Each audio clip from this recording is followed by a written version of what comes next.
Hello students, कैसे हैं आप सभी लोग। मेरा नाम है जयदीप आमेटा और आज हम बात करने वाले हैं रोटेशन के कुछ क्वेश्चंस की। उससे पहले एक जल्दी से क्विक रिवीजन करते हैं। हमने बोला था कि एक ऑब्जेक्ट जब रोटेट करता है किसी एक्सिस के अबाउट, तो this is axis of rotation. Omega से अगर वो रोटेट कर रहा है तो मतलब इसका हर एक पार्टिकल ओमेगा से रोटेट कर रहा है। और अगर ये पार्टिकल आर डिस्टेंस पे है तो इसकी जो वेलोसिटी होगी वो लिखी जाएगी आर ओमेगा से। ऐसे अगर इसका एंगुलर एक्सेलरेशन अल्फा है तो हम लिखेंगे A equal to R alpha. Clear है। हमने बोला था कि इसका जो लीनियर डिस्प्लेसमेंट होगा वो होगा आर थीटा के बराबर अगर ये थीटा एंगल से घूमता है। क्लियर। सर्कुलर मोशन से हमने ये सारी बातें करी थी। उसके बाद हमने पढ़ा था, जैसे हमने फोर्स इक्वल टू एम है, एफ इक्वल टू एम है पढ़ा था, न्यूटन सेकंड लॉ। वैसे हमने रोटेशन में न्यूटन सेकंड लॉ पढ़ा था, torque equal to I alpha. Torque क्या था? R cross F. बोला था कि perpendicular distance into force, this is torque. I आपने बोला था M K square, where K is radius of gyration. सबके लिए अलग अलग होती थी ये, पर किसी मोमेंट ऑफ इनर्शिया को एम के स्क्वायर के हिसाब से लिख सकते थे। और हमने ये बात भी करी थी कि कैसे मोमेंट ऑफ इनर्शिया निकाल सकते हैं। Alpha is angular acceleration. अच्छा, ये जो एंगुलर एक्सेलरेशन से आपने अल्फा लिखा है, उससे जो एक्सेलरेशन मिलता है दिस इज टेंजेंशियल एक्सेलरेशन। क्योंकि कोई भी ऑब्जेक्ट जब सर्कुलर मोशन में होता है तो उस पर दो एक्सेलरेशन होते हैं, एक अंदर की तरफ सेंट्रिपिटल एक्सेलरेशन, एक इधर टेंजेंशियल एक्सेलरेशन। सेंट्रिपिटल की वैल्यू हम सबको पता है होती है वी स्क्वायर बाय आर या ओमेगा स्क्वायर आर, जबकि जो टेंजेंशियल एक्सेलरेशन होता है उसकी वैल्यू होती है आर अल्फा। तो ये जो आप एक्सेलरेशन लिखते हैं दिस इज टेंजेंशियल एक्सेलरेशन, इसकी वजह से उसकी स्पीड चेंज होती है। जबकि सेंट्रिपिटल एक्सेलरेशन की वजह से सिर्फ डायरेक्शन चेंज होती है, उसका स्पीड से कोई रिलेशन नहीं होता।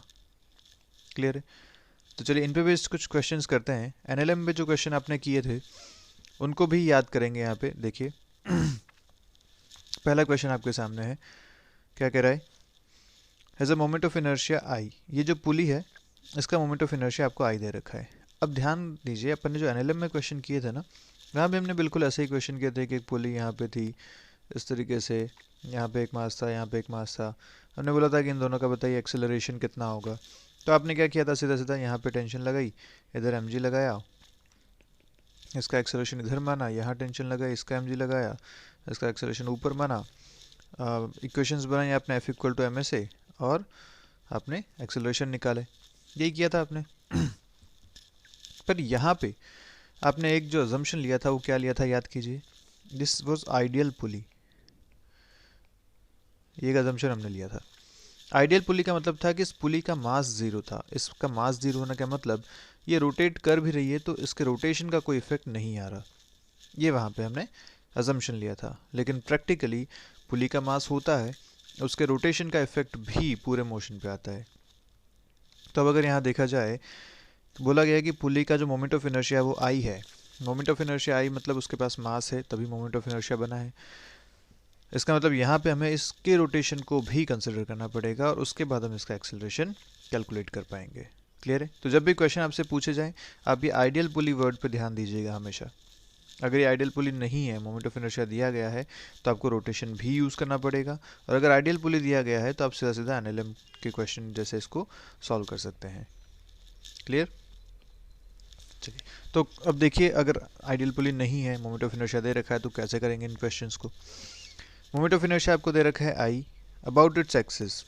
पुली है, पुली का एक्सिस कैसा होता है भाई, यहाँ से अंदर जाता हुआ ऐसा एक रॉड होगी, उसके बॉडी घूम रहा होगा। तो ये एक्सिस है जो कि यहाँ से अंदर जा रहा है इसके सेंटर से। रेडियस आर दे रखी है आपको। Find the magnitude of the acceleration of the two blocks, assume that the string is light and does not slip on the pulley. String light है मतलब इस स्ट्रिंग का कोई मास अपने को कंसिडर नहीं करना है, बस पुली का मोमेंट ऑफ इनर्शिया है, इन दोनों मासेस है, ये अपने पास हिसाब है। ठीक है। और does not slip on the पुली, इसका मतलब यहाँ कोई फ्रिक्शन, आई मीन यहाँ कोई मोशन जो है वो सीधा सीधा आप perfect rotation, perfect rolling motion कह सकते हैं जिसको, वो होगा। तो इसके कैसे सॉल्व करें इस बारे में बात करते हैं। तो देखिए आप, तो यहाँ पे तीन एफ अपने को बनानी पड़ेंगी। पहली एफ कैसी बनेगी, पहली एफ अपन बना देते हैं पुली की। अब यहाँ पे जो टेंशन हैं वो दोनों तरफ अलग अलग रहने वाली हैं। क्यों ऐसा? क्योंकि पुली भी साथ में रोटेट कर रही है, वहाँ पे फ्रिक्शन फोर्सेस भी होंगे। जब फ्रिक्शन फोर्सेस होंगे तो टेंशन अलग अलग हो जाएगी। जब टेंशन अलग है तो हम कह सकते हैं कि अगर इस तरफ टेंशन T1 है और इस तरफ टेंशन अगर T2 है, ठीक है, तो ये इसका FBD बनेगा ऐसा। ऑब्वियसली ऊपर भी एक टेंशन होगी, पुली फिक्स्ड है, कोई दिक्कत वाली बात नहीं है। ऊपर जो टेंशन होगी वो T1 प्लस T2 हो जाएगी। फिर हमें उससे कोई मतलब नहीं है, क्योंकि हमें जो टॉर्क निकालने हैं वो एक्सिस से दूर वाले फोर्सेस के निकलते हैं। तो टॉर्क जब इसका हम कैलकुलेट करेंगे तो ये तो देखिए इस एक्सिस से पास हो रहा है ये फोर्स, तो इसका टॉर्क तो वैसे भी ज़ीरो आने वाला है, तो इसका कोई मतलब वाली बात है नहीं। हमें बस ये T1 और T2 पे कॉन्सेंट्रेट करना है, ठीक है। आगे चलें तो अगर इसको घूमेगा तो इसके पास एक एंगुलर एक्सेलरेशन होगा अल्फा। अगर मैं इस कैपिटल M की बात करूँ तो कैपिटल M का भी एक्सेलरेशन हम लिख सकते हैं नीचे की तरफ। इसका एक्सेलरेशन अगर मैं मानता हूँ तो इस पे ऊपर एक टेंशन फोर्स लग रहा है, नीचे इसका अपना mg लग रहा है ऐसा। अच्छा, अगर ये कैपिटल M नीचे आ रहा है तो सोचो ये अगर नीचे आ रहा है तो पुली इस तरीके से घूमेगी तब ये नीचे आएगा। पुली अगर ऐसे घूमेगी तभी तो ये नीचे आएगा और ये ऊपर जाएगा, ऐसा होगा ना। तो अगर M ये नीचे आ रहा है तो पुली इस तरीके से घूम रही है, इसलिए मैं जब अल्फ़ा यहाँ बनाता हूँ तो ऐसा इसको बनाऊँगा, ठीक है। ये हो गया इसका अल्फ़ा। अगर स्मॉल m की बात करें तो उस पर भी ऊपर टेंशन अलग अलग, यहाँ T1 और यहाँ T2, और इसका नीचे स्मॉल mg यहाँ लग रहा है, इसका एक्सेलरेशन है ऊपर की तरफ a। एक्सेलरेशन दोनों का सेम होगा क्योंकि दोनों सेम स्ट्रिंग से कनेक्टेड हैं। जब कनेक्शन सेम है तो एक्सेलरेशन भी सेम होना चाहिए। ओके, अब अपन इक्वेशंस बनाते हैं। तो रोटेशन की इक्वेशन में अगर मैं फर्स्ट में बनाऊँ तो लिखूंगा torque equal to I alpha. ये इक्वेशन मुझे बनानी है। अब यहाँ पे टॉर्क किस किस का लग रहा है। T1 का टॉर्क भाई ये यहाँ के बाद घूम रहा है तो T1 जो है वो उसको ऐसे घुमाना चाहेगा, जबकि T2 जो है वो उसको ऐसे घुमाना चाहेगा। हमने माना है अल्फ़ा इस तरफ, तो मतलब T1 पॉजिटिव है और T2 नेगेटिव है। ये बात क्लियर। तो हम लिखेंगे यहाँ पे τ1 minus τ2 equal to I alpha. τ1 क्या है, T1 into R minus T2 into R. Torque निकालना पता है ना, याद है। अगर ये फोर्स यहाँ पे है और ये डिस्टेंस रेडियस के बराबर है तो टॉर्क कितना आएगा, force into radius T1 into R. और क्योंकि ये दोनों अपोजिट डायरेक्शन में है इसलिए अपन ने माइनस साइन लगा दिया, T1R माइनस T2R। पॉजिटिव किसको लिया, जो अल्फ़ा की तरफ है वो पॉजिटिव, तो दूसरा है वो negative. Equal to I alpha, यहाँ से आपको अल्फ़ा मिलेगा T1 minus T2 by I into R, ठीक है। अब अपन यहाँ आते हैं, इन पे फोर्सेस की इक्वेशन लिखते हैं। तो यहाँ अगर फोर्स की इक्वेशन लिखूंगा तो लिखूंगा mg minus T1 equal to ma, और यहाँ अगर इक्वेशन लिखूंगा तो लिखूंगा T2 minus small mg equal to small ma। Clear है बात। ये दो इक्वेशन आपकी यहाँ मिलेंगी। अब क्या किया जाए, क्या अल्फ़ा और a का एक रिलेशन हमें पता है। अगर ये पुली रोटेट कर रही है तो हम ये जानते हैं कि अगर ये सेंटर इसका यहाँ है, अगर अल्फ़ा इसका एंगुलर एक्सेलरेशन है इस तरफ, तो इसका जो पॉइंट्स होंगे वो भी चलेंगे ऐसे a equal to R alpha से। ये बात हम जानते हैं। और इसका मतलब ये भी हो गया कि भैया अगर ये पॉइंट का एक्सेलरेशन नीचे की तरफ है आर अल्फ़ा, तो जो मास नीचे लटका हुआ है इसका एक्सेलरेशन भी नीचे होगा आर अल्फ़ा। क्यों, क्योंकि ये दोनों तो एक ही स्ट्रिंग से कनेक्टेड हैं। अगर ये पॉइंट नीचे की तरफ आ रहा है तो ये पॉइंट भी नीचे जाएगा विद द सेम एक्सेलरेशन। ऐसे अगर ये पॉइंट ऊपर जा रहा है तो ये मास भी ऊपर आएगा विद द सेम एक्सेलरेशन। तो हमें यहाँ से एक रिलेशन मिलता है a equal to R alpha, और ये बहुत ही इंपॉर्टेंट रिलेशन है यहाँ पे। अब इन रिलेशंस को यूज़ करके अपने को फाइनल वैल्यू बतानी है a की। तो अब यहाँ से लिख सकते हैं this T1 minus T2 equal to I alpha by R, ठीक है। एक इक्वेशन तो आपके पास ये आ गई। T1 माइनस T2 अब यहाँ से भी कैलकुलेट कर सकते हैं अगर आप इन दोनों इक्वेशन को ऐड कर दें, या तो यहाँ से मिलेगा T2 minus T1 is equal to, या आप इनको अगर पूरा ऐड करें तो T2 माइनस T1 ये बन जाएगा एक, प्लस इधर से आप अगर ऐड करेंगे तो यहाँ से मिलेगा capital mg minus small mg equal to, इधर ऐड अगर करेंगे तो बनेगा m plus m into a, ठीक है। यहाँ से मैं T1 माइनस T2 के वैल्यू रखता हूँ। ये T2 माइनस T1 है तो हो जाएगा minus I alpha by R plus m minus m into G equal to m plus m into a। Clear बात। यहाँ से मैं अल्फ़ा को रखता हूँ या आप चाहें तो एक्सेलरेशन की वैल्यू आप रख सकते हैं I alpha, sorry acceleration is alpha into R, या आप चाहें तो अल्फ़ा की वैल्यू आप यहाँ से रख सकते हैं ए बाई आर के बराबर। तो मैं इस इक्वेशन को लिखूँगा minus A by R square, क्योंकि मैंने अल्फ़ा को क्या पुट किया, ए बाई आर। मुझे अब ए चाहिए तो मैं अल्फ़ा को यहाँ से एलिमिनेट कर रहा हूँ। मैं रखूँगा A by R square plus M minus M into G equal to M plus M into A. अब ये पूरी इक्वेशन उस तरफ अगर शिफ्ट करता हूँ ए वाली, तो वहाँ बनता है, यहाँ तो आप यही रखेंगे, जब उधर गया तो ए कॉमन आ गया, आपके पास बचेगा M plus I by R square into A. यहाँ से आपको फाइनल आपकी इक्वेशन मिलती है A equal to M minus M into G divided by M plus I by R square. Clear? ये आपकी फाइनल इक्वेशन। आप चाहें तो आर स्क्वायर को ऊपर नीचे मल्टीप्लाई कर दें, तो फाइनल आप जो आपका आंसर बनेगा M minus M into G into R square divided by I plus M into R square. ये आपका फाइनल एक्सेलरेशन आएगा अब यहाँ से। तो ध्यान रखिएगा दोनों क्वेश्चंस थोड़ा डिफरेंट होते हैं। एक एनएलएम वाला जिसमें रोटेशन का कोई मतलब नहीं है, जिसमें पुली आइडियल होती है, जिसका कोई मोमेंट ऑफ इनर्शिया नहीं होता, कोई मास नहीं होता। दूसरे क्वेश्चन इस टाइप के जिसमें पुली जो है वो मास वाली होती है, जिसका मोमेंट ऑफ इनर्शिया होता है।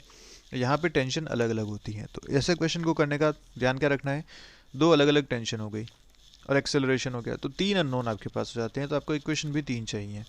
तीन इक्वेशन कहाँ से लेके आएंगे आप? एक इक्वेशन, दो इक्वेशन तो आपकी बन जाएगी F equal to M A से दोनों ब्लॉक्स की।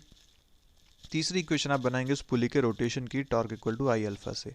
और अल्फा और एक्सेलरेशन का रिलेशन भी याद रखेंगे, ए इक्वल टू आर अल्फा। ये दो चार चीज़ें अगर आप ध्यान रखते हैं, इनको यूज़ करते हैं, तो आप अपने क्वेश्चन को सॉल्व आराम से कर पाएंगे। ठीक है, चलिए एक क्वेश्चन और देखते हैं। क्वेश्चन क्या कह रहा है, देखिए ध्यान से। A wheel of radius r and a moment of inertia I about its axis is fixed at the top of an inclined plane of inclination theta। ठीक है भैया, यहाँ पे व्हील हो गया, यहाँ पे मास हो गया, इस तरीके से। A string is wrapped around the wheel and it's free and supports a block of mass m। ठीक है, which can slide on the plane। ठीक है भैया। Initially the wheel is rotating at a speed omega in the direction such that block slides up the plane। Okay, तो ये जो wheel है, आप मान लीजिए कि एक मोटर लगा रखी है यहाँ पे, उस मोटर में जो स्ट्रिंग है वो इस तरीके से रैप कर रही है लगातार। जब ऐसे घूम रही है तो ये रैप होती रहेगी और ये मास धीरे धीरे ऊपर चढ़ता रहेगा। ऐसा इस सिस्टम बता रखा है आपको। How far will the block move before stopping, ये आपसे पूछा गया। तो यहाँ पे जो व्हील है ये अभी ओमेगा से घूम रहा है। जब ये ओमेगा से घूम रहा है तो हम जानते हैं कि यहाँ पे जो टेंशन फोर्स इसकी तरफ लग रहा है, ये वाला, ये टेंशन फोर्स, अगर मैं इस डायग्राम को थोड़ा एनलार्ज करूँ साइड में, ये पुली है, ठीक है, और ये इस पर एक टेंशन यहाँ पे लग रही है। अब सोचिए कि ये घूम तो रहा है इस डायरेक्शन में, ये इसका ओमेगा है, लेकिन अगर आप इस अगर टेंशन का टॉर्क निकालना चाहो तो टेंशन का टॉर्क कैसा बनेगा? ये इसकी रेडियस है, ये कैसे घुमाएगा इसको? क्या ये इसको ऐसे घुमाना चाहेगा? यस, टेंशन का जो टॉर्क लग रहा है वो इस तरीके से लग रहा है। अब सोचो ओमेगा है ऐसा, टॉर्क लग रहा है अपोजिट डायरेक्शन में, ये तो वैसी बात हो गई कि एक ब्लॉक की वेलोसिटी अगर ऐसी है और आपने फोर्स इस पे लगा दिया इस डायरेक्शन में, तो क्या होगा, धीरे धीरे रुकता जाएगा। ऐसा ही सीन यहाँ होगा कि ये घूम रहा है इस डायरेक्शन में, लेकिन टॉर्क इसको हमेशा अपोज कर रहा है, तो एक टाइम आएगा जब ये घूमना बंद कर देगा। ठीक है, वो आपको पूछा गया है कि ये जब घूमना बंद कर देगा उस समय तक ये जो है कितना आगे बढ़ चुका होगा, इसने कितना मोशन या कितना इसका मूवमेंट हुआ होगा। How far will the block move. Clear बात? तो अपन क्या करते हैं, इक्वेशन बनाते हैं। अगर अल्फा अपने को मिल गया, एक बार मुझे इसका अल्फा मिल गया इस डायरेक्शन में, तो मैं इक्वेशन बना सकता हूँ omega equal to omega naught plus alpha T. ये एक बार मुझे अगर मिल जाता है, या अपन लिख सकते हैं वी स्क्वायर इक्वल टू या omega square equal to omega naught square plus 2 alpha theta. इससे क्या आपको मिल जाएगा? थीटा, क्योंकि अपने को पता है फाइनल ओमेगा तो 0 है, ओमेगा नॉट आपको गिवन है। एक बार अगर थीटा मिल गया तो मुझे ये बात समझ में आ जाएगी कि कितना घूमा था, ये कितना घूमा था रुकने से पहले। अगर ये पता चल गया तो मैं ये डिस्टेंस भी तो बता सकता हूँ, क्योंकि ये जितना घूमा उसी के हिसाब से ये भी आगे बढ़ा होगा। क्लियर? तो चलिए करते हैं क्वेश्चन को सॉल्व। सिचुएशन अपने पास है कि ये जो ओमेगा है, इसे मैं ओमेगा नॉट ले लेता हूँ, जो क्वेश्चन में ओमेगा है मैं इसको ओमेगा नॉट कंसिडर कर रहा हूँ, ठीक है। फाइनली जब ये रेस्ट पे आ जाएगा तो फाइनल ओमेगा जो है वो 0 है। इसका जो अल्फ़ा है वो इस डायरेक्शन में आएगा। क्लियर। अपने को पता है this torque equal to I alpha, और अगर मैं यहाँ टॉर्क लिखना चाहूँ तो एक फोर्स है टेंशन फोर्स, उस टेंशन का टॉर्क आएगा T into R equal to I alpha. यहाँ से आपको अल्फ़ा मिलता है T into R by I के बराबर। क्लियर है बात। अब इसको आगे बढ़ाते हैं। अल्फ़ा मिल गया, इक्वेशन लगाते हैं omega square equal to omega naught square plus 2 alpha theta. Omega 0 है, फाइनल रेस्ट पे है, शुरू में ओमेगा नॉट है, plus 2 alpha is T into R by I into theta. यहाँ से आपको थीटा कितना मिल रहा है, देखिए मिल रहा है omega naught square by 2 into T into R into I. अच्छा, अभी मैंने माइनस क्यों नहीं लगाया, क्योंकि देखिए ध्यान से, मतलब फाइनल माइनस क्यों नहीं लगाया, क्योंकि यहाँ पे एक माइनस साइन आएगा आपका इस जगह पे। अल्फ़ा माइनस क्यों लिख रहा हूँ मैं, क्योंकि अल्फ़ा जो है वो ओमेगा नॉट को अपोज कर रहा है। अगर आप ओमेगा नॉट क्लॉकवाइज ले रहे हैं और अल्फ़ा एंटी क्लॉकवाइज ले रहे हैं तो एक पॉजिटिव है और दूसरा नेगेटिव है। यहाँ से हम बता सकते हैं कि भाई यहाँ जो आंसर आएगा वो अपना पॉजिटिव आंसर आएगा। थीटा जो है वो इतना आंसर आपको मिला। क्लियर है। अब अगर थीटा आपको मिल चुका है, आपको पूछा कि ये कितना दूर चला, तो सोचो अगर ये पुली है, ये एक रोटेशन कंप्लीट करती है, ठीक है, घूम रही है, तो यहाँ जो स्ट्रिंग बंधी हुई है इसके एक रोटेशन पे क्या ये स्ट्रिंग का भी एक रोटेशन कंप्लीट हो जाएगा। मतलब ये जो ब्लॉक यहाँ पे था क्या वो मूव होकर यहाँ तक आ जाएगा, इतना जितना ये स्ट्रिंग यहाँ पे रैप हो गई उतना ही इसका मोशन होगा। अच्छा, एक रोटेशन में कितना स्ट्रिंग यहाँ पे रैप हो जाएगी, जितना उसके पेरीफेरी उसके बराबर। तो 2 पाई आर लेंथ की स्ट्रिंग यहाँ पे रैप हो गई, मतलब इसने भी मोशन कितना कर लिया, 2 पाई आर, एक रोटेशन में, वन रोटेशन। क्लियर है। तो अगर मैं यहाँ थीटा मुझे पता है, इसको मैं अगर कन्वर्ट करना चाहूँ, एक रोटेशन मतलब 2 पाई एंगल ये घूमा था, अगर ये थीटा एंगल घूमा है तो कितना चलेगा, थीटा इंटू आर। आर्क को हम ऐसे ही लिखते हैं कि अगर ये थीटा एंगल घूमा तो हम डिस्टेंस लिखते हैं आर इंटू थीटा, ये हमने लिखा था। तो बस यहाँ से हम बता सकते हैं कि मोशन ऑफ द ब्लॉक, उसका जो डिस्प्लेसमेंट होगा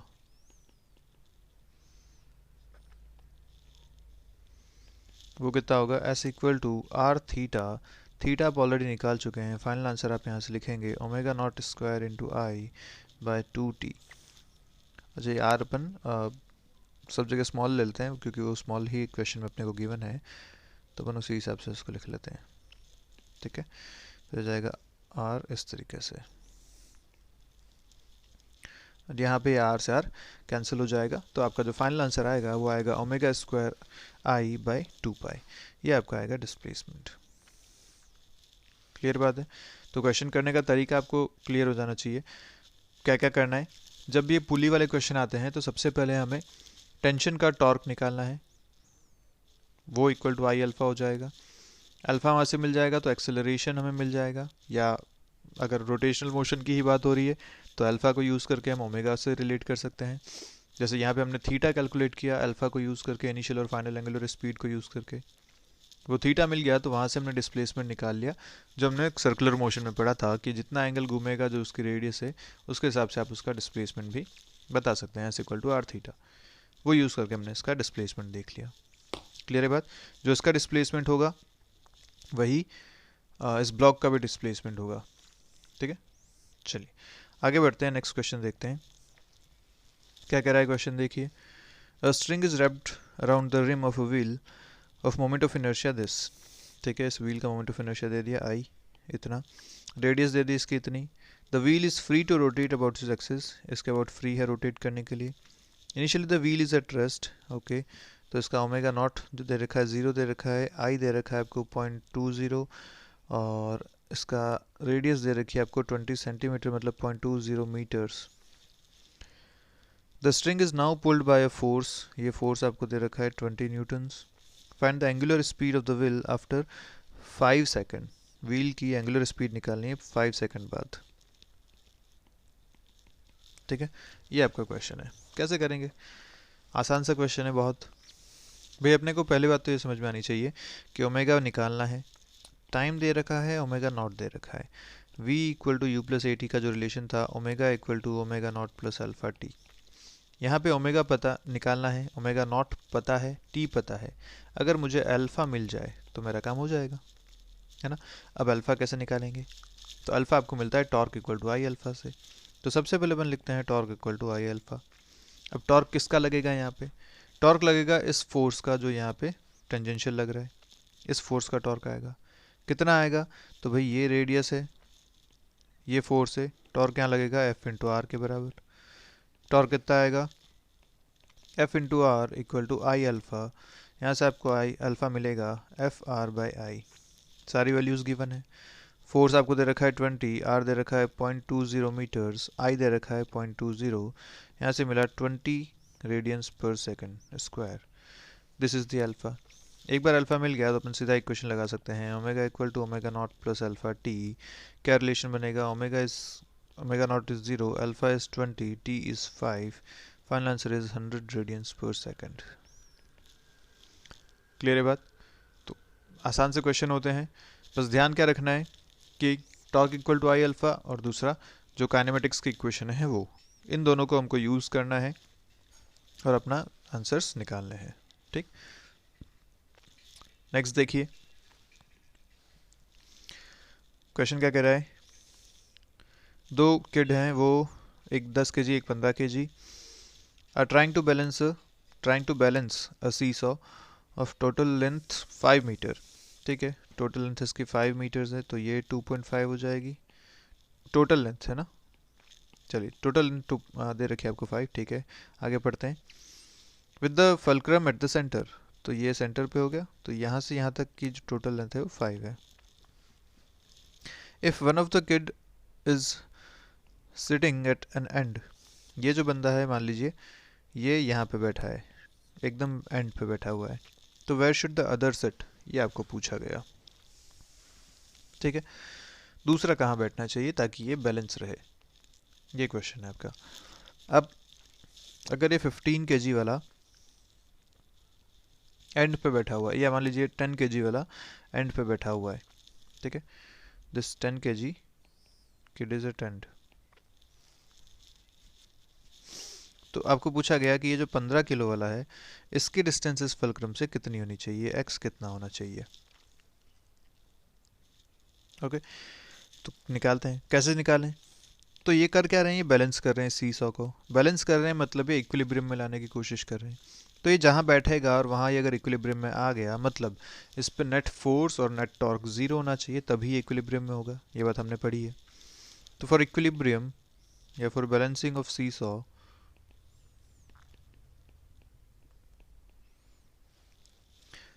net torque on this system should be 0। अब टॉर्क किसके अबाउट लें? तो टॉर्क अपन फुलक्रम के अबाउट ले लेते हैं, कोई दिक्कत वाली बात नहीं है। ये पॉइंट अगर O है तो torque about O should be 0। हमने बोला था कि जब इक्विलिब्रियम होता है तो आप किसी भी एक्सेस के अबाउट या किसी भी पॉइंट के अबाउट टॉर्क ले सकते हैं, उसमें कोई दिक्कत वाली बात नहीं है। ठीक है, तो टॉर्क अबाउट O 0 अगर करें तो क्या मिल रहा है, यहाँ से मैं लिखूँगा। अब सिस्टम आपके पास ऐसा है कि ये एक फुलक्रम है, यहाँ पे ऐसा एक फोर्स आपका इधर लग रहा है विच इज़ 100 न्यूटन्स, क्योंकि 10 kg वाला है जो यहाँ पे, इसका अपना mg यहाँ पे लग रहा होगा विच इज़ 10g, तो 100 न्यूटन्स इसका फोर्स लग रहा है। ये इसका सेंटर पॉइंट है, यहाँ से डिस्टेंस 2.5 मीटर्स है। किसी डिस्टेंस x पे यहाँ पे एक और फोर्स लग रहा है विच इज़ 150 न्यूटन्स। ये कहाँ से आया, इसका mg 15g जो यहाँ लग रहा है। ये 150 न्यूटन्स की हमें पोजीशन निकालनी है x। नेट टॉर्क अगर 0 करना है तो दोनों का टॉर्क देखते हैं। इसका जो टॉर्क आएगा वो इस डायरेक्शन में आएगा, इसका जो टॉर्क आएगा वो इस डायरेक्शन में आएगा। अगर देखिए दोनों ही टॉर्क एक दूसरे को अपोज कर रहे हैं, अगर दोनों बराबर हो जाएं तो नेट टॉर्क 0 हो जाएगा, तो दोनों को बराबर कर देते हैं। टॉर्क लिखा जाएगा 150 into X equal to 100 into 2.5, क्योंकि सीधा सीधा परपेंडिकुलर डिस्टेंस गिवन है। यहाँ से आपको x मिलेगा 100 इंटू 2.5 डिवाइडेड बाई 150। कितना आंसर आ रहा है देखिए, ये आंसर आपको मिलेगा, ऊपर आया 250 डिवाइडेड बाई 150, या आपको मिलेगा 5/3 विच इज़ 1.67 मीटर्स। क्लियर है? तो ये जो डिस्टेंस है ये 1.67 मीटर्स पे होगी फ्रॉम दिस फल्क्रम। ठीक है, ऐसा आप क्वेश्चन को सॉल्व करेंगे। टॉर्क बैलेंस का एक क्वेश्चन है। अच्छा, मैंने 10 kg को एक्सट्रीम पे क्यों लिया, मैंने 15 kg को एक्सट्रीम पे क्यों नहीं लिया? मैं ये भी तो कर सकता था ना, इसने तो कहीं लिखा नहीं, इसने बोला कि one of the kid is sitting at the end, तो मैंने 10 kg को एंड पे क्यों लिया? 15 kg को भी तो ले सकता था। अच्छा सोचो, अगर मैं 15 को लेता तो क्या होता? अब अगर मैं जब टॉर्क लिखता तो मैं अपना डायग्राम बनाता ऐसा, ये 150 न्यूटन लगता मेरा एक्सट्रीम पे, क्योंकि अब ये एक्सट्रीम पे है, ये 100 न्यूटन्स कहीं बीच में होता, ये एक्स मुझे निकालना है। अब अगर मैं इसको बैलेंस करता तो लिखता 100x इक्वल टू 150 इंटू 2.5। सोचो यहाँ पे x आपको मिलता 150 डिवाइड बाई 100। ये आप ध्यान से देखो तो 150 बाई 100 इज मोर देन 1, है ना, और मोर देन 1 इंटू 2.5 मतलब मोर देन 2.5 मीटर आपका आंसर आता। क्या ये बात क्लियर है भाई? ये जो आंसर आ रहा है ये मोर देन 2.5 आ रहा है ना? क्या फल्क्रम से जो ये लेंथ है कैन बी मोर देन 2.5? ये तो मैक्सिमम 2.5 मीटर है, तो बंदा जो है उसको यहीं से यहाँ तक बैठना है कहीं पे। अगर आपका आंसर मोर देन 2.5 मीटर आ रहा है मतलब वो यहाँ कहीं लटक रहा है हवा में, जिसका कोई मतलब नहीं है इस क्वेश्चन से रिलेवेंट। इसका मतलब आपको जो x चाहिए वो 2.5 से कम चाहिए। क्लियर है? तो वो कब पॉसिबल है? जब आप ये 150 न्यूटन्स को इस तरफ रखिए। तो कुल मिला के टॉर्क जब बैलेंस करना है तो अगर फोर्स आप ज़्यादा ले रहे हैं तो आपको पता है कि डिस्टेंस कम आएगी। अगर आपको टॉर्क बराबर करने हैं, 100 का टॉर्क इक्वल टू 150 का टॉर्क, तो यहाँ फोर्स कम डिस्टेंस ज़्यादा, यहाँ फोर्स ज़्यादा तो डिस्टेंस कम। ये आपको पहले से सोचना चाहिए थोड़ा सा। क्लियर? तो आप जो यहाँ पे लेंगे 150 को आप एक्सट्रीम पे नहीं ले सकते, आप 100 को एक्सट्रीम पे लेंगे और अपना आंसर बताएंगे। ठीक बात है? हो सकता है ऑप्शन में आपको ये भी एक आंसर मिल जाए, तो आप यहाँ से सॉल्व करोगे। यहाँ से सॉल्व करके कितना मिलेगा आपको? ये आ रहा है 1.5 इंटू 2.5। जो भी यहाँ से सॉल्व करके आता है हो सकता है वो आपको ऑप्शन में मिले और फिर आप वही टिक कर दो, पर वो गलत हो जाएगा क्योंकि प्रैक्टिकली पॉसिबल नहीं है। जो सी सॉ की लेंथ है वो इतनी है ही नहीं कि आप उसको वहाँ बैठा सको। ये लेंथ मैक्सिमम 2.5 मीटर है जिस पे आपको बैठाना है, मोर देन 2.5 आंसर नहीं हो सकता। ठीक है, चलिए नेक्स्ट देखिए क्वेश्चन क्या कह रहा है यहाँ पे। एक यूनिफॉर्म लैडर है, मास इसका 10 kg दे रखा है। ये यूनिफॉर्म लैडर है, mass 10 kg, leans against a smooth vertical wall. ये वर्टिकल वॉल है, स्मूथ वॉल है। Making an angle 53 with it, दे रखा है angle 53 degrees. The other end rest on a rough horizontal floor, ये फ्लोर जो है वो रफ है। Find the normal forces and the frictional forces that the floor exert on the ladder. आपको ये नॉर्मल फोर्स, ये वाला नॉर्मल फोर्स और ये फ्रिक्शन फोर्स बताना है, ये कितना कितना होगा इस लैडर पे। अच्छा, फ्रिक्शन फोर्स अंदर की तरफ क्यों लगेगा? सोचो, आप कभी कोई स्मूथ सरफेस पे ऐसी एक लैडर खड़ी करके देखो, ठीक है, तो उसका क्या होगा? वो किस तरफ स्लिप करेगी? क्या वो अंदर की तरफ स्लिप करेगी या बाहर की तरफ स्लिप करेगी? ऑब्वियसली वो बाहर की तरफ स्लिप करेगी इस तरीके से। तो अगर स्लिप नहीं करना है, उसे रोकना है, तो फ्रिक्शन अंदर की तरफ लगना चाहिए। ठीक है, तो इसलिए फ्रिक्शन यहाँ पे अंदर की तरफ लगता है जिससे यहाँ पे टिकी रहती है। ओके, तो आपको ये फ्रिक्शन और ये नॉर्मल पूछे गए हैं, तो कैसे सॉल्व करें इस क्वेश्चन को? अब देखिए यहाँ पे अननोन कितने हैं। ऊपर एक जगह ये टिका हुआ है तो एक नॉर्मल तो इसका यहाँ लगेगा, यहाँ पे टिका हुआ है तो एक नॉर्मल यहाँ लगेगा, दो तो नॉर्मल फोर्स हो गए। तीसरा है फ्रिक्शन फोर्स हो गया। 3 अननोन आपके पास हैं जिसको आपको सॉल्व करना है, तो इक्वेशन भी 3 चाहिएगी। 3 इक्वेशन कहाँ से आएंगी? 3 इक्वेशन आपको मिलेंगी, 2 तो फोर्स बैलेंस से एक्स और वाई में, और तीसरी टॉर्क से, क्योंकि अगर इक्विलिब्रियम में है तो नेट टॉर्क भी इस पे जीरो होना चाहिए। अब इस पे फोर्सेस कौन कौन से लग रहे हैं? तो आपने ये 3 फोर्सेस तो बता दिए, ये 2 नॉर्मल, एक फ्रिक्शन, एक इसका अपना वेट भी तो लग रहा है जो कि बिल्कुल सेंटर पे लगेगा यहाँ पे, ये इसका अपना वेट। अब अपने को टॉर्क लेना है, तो टॉर्क आप किसी भी पॉइंट का वर्ड ले सकते हैं। लेट्स से यहाँ से लेता हूँ मैं यहाँ से क्यों ले रहा हूँ? बी से टॉर्क क्यों ले रहा हूँ? क्योंकि देखिए एफ भी यहाँ से पास हो रहा है, N2 भी यहाँ से पास हो रहा है। अगर मैं टॉर्क यहाँ से लेता हूँ ना तो इन दोनों का टॉर्क हो जाएगा 0, मेरी इक्वेशन थोड़ी छोटी बनेगी, और इक्वेशन छोटी मतलब सॉल्व करना आसान। तो हमेशा याद रखिए कि जब इक्विलिब्रियम की बात हो तो टॉर्क आप ऐसी पोजीशन से लीजिए जहाँ पे मैक्सिमम फोर्सेस पास हो रहे हो, मैक्सिमम अननोन फोर्सेस पास हो रहे हो, तो उससे क्या है कि आपका जो इक्वेशन है वो छोटी हो जाएगी। चलिए सॉल्व करते हैं इसको। पहले मैं बात करता हूँ integral, sorry, sigma F X equal to 0, मतलब एक्स डायरेक्शन में जो नेट फोर्स है वो 0 होने चाहिए। तो एक्स डायरेक्शन के फोर्सेस देख लो क्या क्या है। एक N1 इस तरफ लग रहा है, एक फ्रिक्शन इस तरफ लग रहा है, बस ये दो ही फोर्सेस हैं। तो मतलब N1 equal to friction force, एक इक्वेशन ये मिल गई। दूसरा sigma F Y equal to 0, Y direction के फोर्सेस देख लो, नीचे वेट लग रहा है, ऊपर ये N2 लग रहा है, बस दो ही फोर्सेस हैं, तो ये N2 इक्वल टू वेट हो गया। दूसरी इक्वेशन ये हो गई। अच्छा, अपने को फ्रिक्शन, चलिए ठीक है, फ्रिक्शन सीधा निकालना है। तीसरी इक्वेशन बनाते हैं अपन रोटेशन की, अबाउट बी, यहाँ से के अबाउट मैं देखता हूँ, तो टॉर्क अबाउट बी मैं ज़ीरो करना चाह रहा हूँ। किस किस का टॉर्क आएगा भाई, इसका और इसका तो ज़ीरो हो गया, इनको तो भूल जाओ। ये लग रहा है वेट, इसके अबाउट अगर टॉर्क चाहिए तो मुझे परपेंडिकुलर डिस्टेंस चाहिए, ये वाली। क्लियर है बात। हमेशा गलती क्या होती है कि हम गलती कर देते हैं कि ये वेट यहाँ लग रहा है, इसके बाद टॉर्क लिख रहे हैं, अपन डिस्टेंस ले लेते हैं L/2 और लिख लेते हैं W इंटू L/2, ये यहाँ का टॉर्क हो गया। गलत बात है, क्यों? क्योंकि हमें डिस्टेंस चाहिए परपेंडिकुलर। तो अगर ये वेट है, यहाँ के अबाउट टॉर्क ले रहे हो, तो ये डिस्टेंस आपको चाहिए। ये डिस्टेंस कैसे मिलेगी? तो अगर ये एंगल 53 डिग्री है तो ये एंगल 37 डिग्री होगा। ये लेंथ हो जाएगी आपकी यहाँ से यहाँ तक की L/2, तो ये लेंथ आपको मिलेगी L/2 cos 37 डिग्री। क्लियर है। cos 37 इज 4/5, तो ये आपकी जो लेंथ आएगी ये आएगी 2L/5। क्लियर। इस तरीके से आपको लेना है। दूसरा जो टॉर्क में यहाँ पे मिलेगा आपको, इस फोर्स का मिलेगा N1 इस पॉइंट के अबाउट, तो ये N1 अगर यहाँ पे है तो इसकी परपेंडिकुलर डिस्टेंस ली जाएगी, ये वाली। This complete distance is perpendicular distance. और ये कितनी आएगी? तो अगर ये लेंथ L है, आपको ये डिस्टेंस चाहिए, और ये एंगल आपको पता है होगा 53 डिग्री, तो आप लिखेंगे this length is L cos 53 degree. Clear. Geometry वाली बात है। तो मैं इसको बनाता हूँ, ये जो परपेंडिकुलर डिस्टेंस आपको मिलेगी, this will be L cos 53 degree. cos 53 is 3L/5, ये हो जाएगा। ठीक है। अब आपके पास सारी चीज़ें हैं। टॉर्क लिखते हैं। अगर वेट का टॉर्क देखो तो ये इसको इस पॉइंट के अबाउट इधर घुमाना चाह रहा है, जबकि N1 का टॉर्क देखो तो वो इसको इस पॉइंट के अबाउट ऐसे घुमाना चाह रहा है। ठीक है। तो दोनों अपोजिट डायरेक्शन में है, दोनों को इक्वल करना है अपने को, क्योंकि नेट टॉर्क 0 है।